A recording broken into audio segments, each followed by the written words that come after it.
story this summer. We saw Harvard hockey just this past week, this women's hockey team. And that's what, it's not just as easy as firing a coach while there's legal surely about to happen. It's about ridding a culture. Courtney, I'll give you the last word. Northwestern is a place that is postured. It is above the meathead ideology that is so often found in football locker rooms. As Bill brought up, there are stringent academic requirements for admission within athletics, too, was supposed to hold them to a higher degree. And it's very clear that they've failed in making I think of it like this. You can't separate the college part of college sports, right?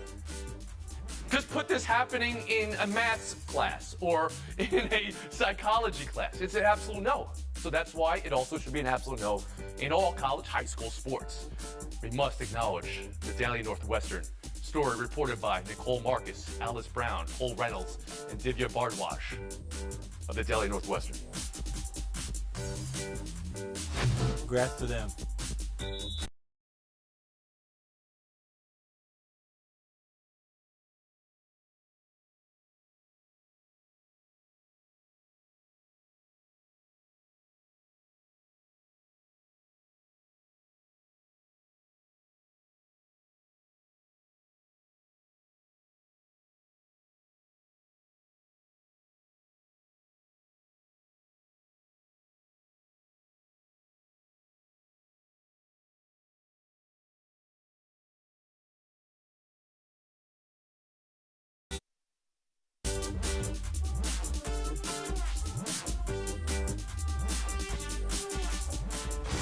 Victor Wembanyama's summer break. Spurs say he'll take time off from gameplay and public sessions as he's been playing and doing the things required as far as availability non-stop since the start of his French season.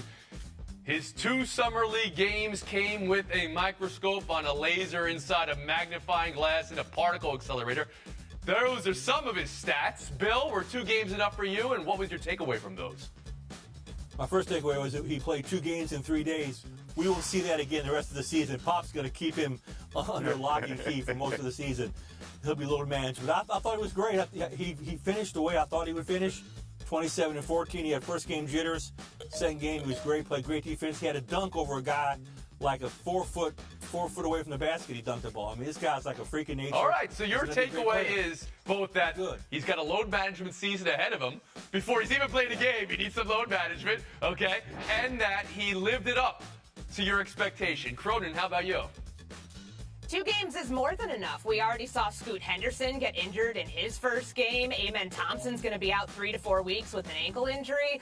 Victor Wembanyama said that when he decided he wasn't going to play for France in the FIBA World Cup, that he wants to dedicate this summer to focusing on preparing his body for the many events that he has coming up over the next couple of years. Well, getting ready for the regular season instead of playing in games that for him are effectively meaningless. He's not trying to make the roster. He's already going to be on the team. It's time to shut it down and make sure that he can actually get his body ready. And your overall review of those 2 games, the 2 of 9 from 3 in the first game, the 27 points in the second game?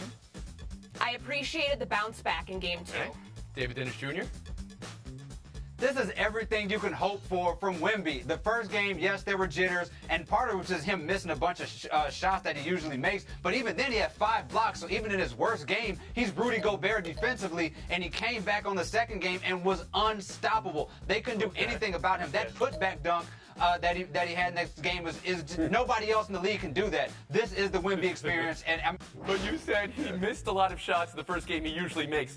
This was the first game. We don't know what he usually makes, right? The stats, he shot 27% from 3 in France. Go ahead, Gutierrez.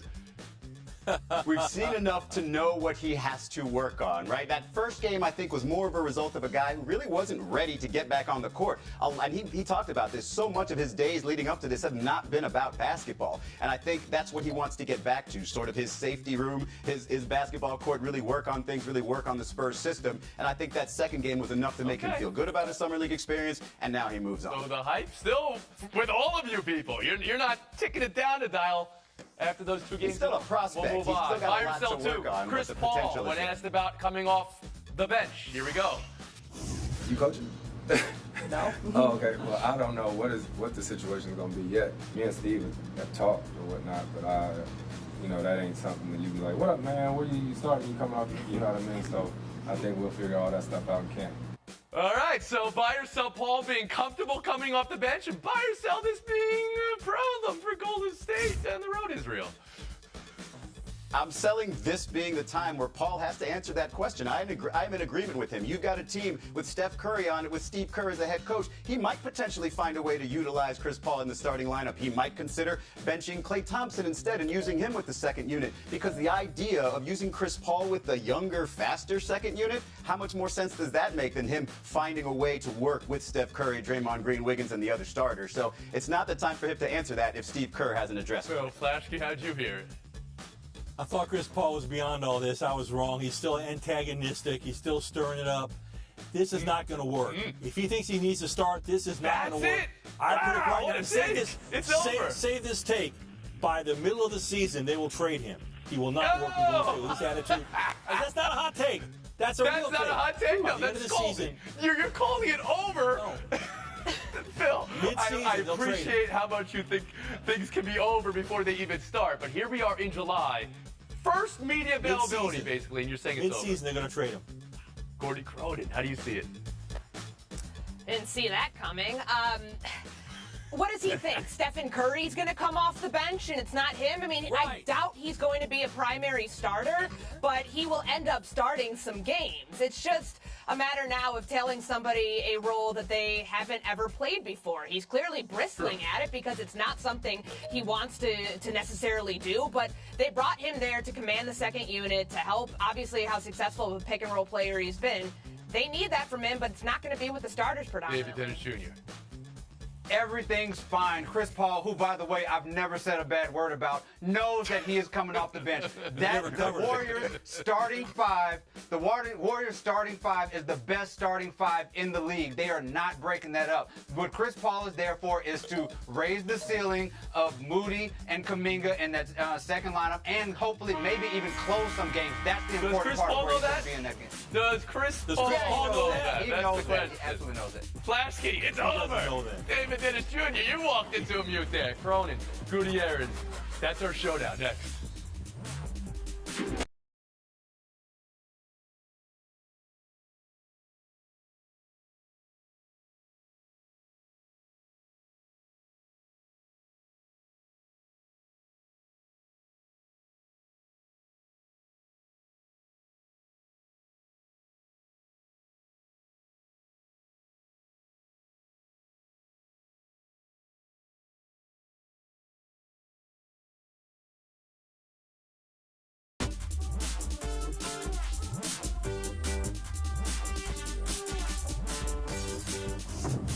I have a list of 25 greatest All-Star moments. I love the All-Star game. Don't have a chance to show you all now. This one's before my birth, of course, but I just know it from history. But every All-Star game gets remembered for something. So as you make your who you got pick, American or national, let me ask you this. What's the memory we'll all be remembering tomorrow from tonight? Courtney, around the horn to you. The Angels have exactly 3 weeks to figure out whether they're going to trade Shohei Ohtani. I'm excited to see what these recruiting pitches are like tonight, Tony. This is going to be you fun think to we're see going to where have he some plays mic'd next up year. players pitching for Ohtani? Okay. And Israel? There's two things I'm looking for. I'm going to remember what time I get to bed tonight. I want a tidy game. I need that pitch clock to really do its job. And then I'm looking for celebrations on home runs in the dugouts. I want those to be otherworldly. I'll give you that. A pitch clock. You know, this is the game you kind of want to let the moment last if you're a player in the batter's box. Don't rush them along. We'll move on. No time for this. Wimbledon. Chris Eubanks, the American, number 43 in the world, and he's on a heater. Advancing to the quarterfinals after taking out Stefanos Tsitsipas in 5 sets. It's the first time he's ever made the second week of a major. Israel, breath of fresh air for American tennis, or something more here with Eubanks? It'll be something more if he wins one more, because he's got Daniil Medvedev in the next round, number 3 overall. And Tsitsipas has kind of lost a couple of head scratchers in the past, but man, is he fun to watch. So long, so athletic, gets to everything. Love watching him. The United States has waited 20-plus years to get a men's Grand Slam champion, and with 3 of their top 15 out, Eubanks, who most of us didn't know who he was yesterday, gives them the best chance to get there. Cordy Cronin, please, the time is yours. Thank you. My grandmother passed away at the age of 102 years old peacefully in her home on Saturday evening. She was a huge fan of Around the Horn. Last Thursday, she got to see me win the show. It was her last show. She made it appointment viewing every time I was on. It means the world to me that I got to share this with her in her later years. I will miss you every day, and I can't wait to see you on the 19th tee in heaven eventually. We love you, Courtney.